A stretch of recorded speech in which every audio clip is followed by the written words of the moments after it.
Exercice 14. Un curé souhaite connaître la hauteur d'une église.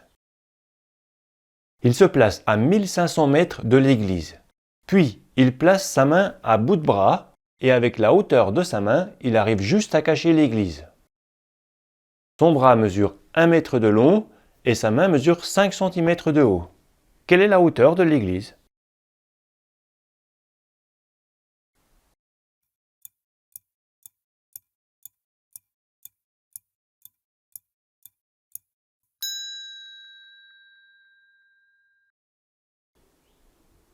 On va faire un dessin.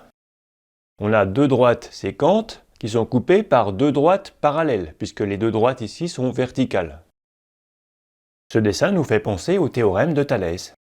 Il nous faut des points, donc on va prendre des points par exemple A, B, C, D, E.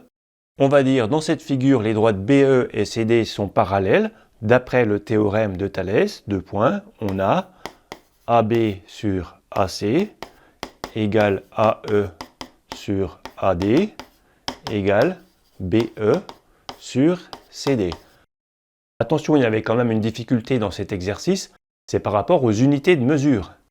Pour pouvoir appliquer le théorème de Thalès, il faut que les mesures soient toutes exprimées dans la même unité, que les longueurs soient toutes des mètres ou des centimètres ou des kilomètres. Mais on ne peut pas mélanger des mètres avec des kilomètres. On va choisir le mètre parce que la main c'était 1 mètre, la distance c'était 1500 mètres. Il ne reste plus qu'à convertir les 5 cm de la main en mètres. 5 cm, c'est 5 centièmes de mètre, donc 0,05 mètres.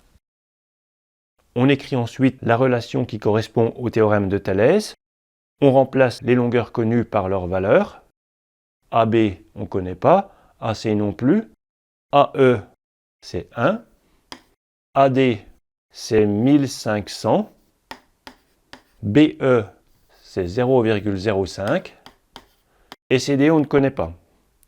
Donc CD égale 1500 fois 0,05 divisé par 1, avec un produit en croix. On cache CD, on écrit CD égale, on multiplie les nombres sur la diagonale et on divise par le troisième nombre. Il nous reste à calculer 1500 fois 0,05. On obtient 75. Donc la hauteur de l'église est de 75 mètres.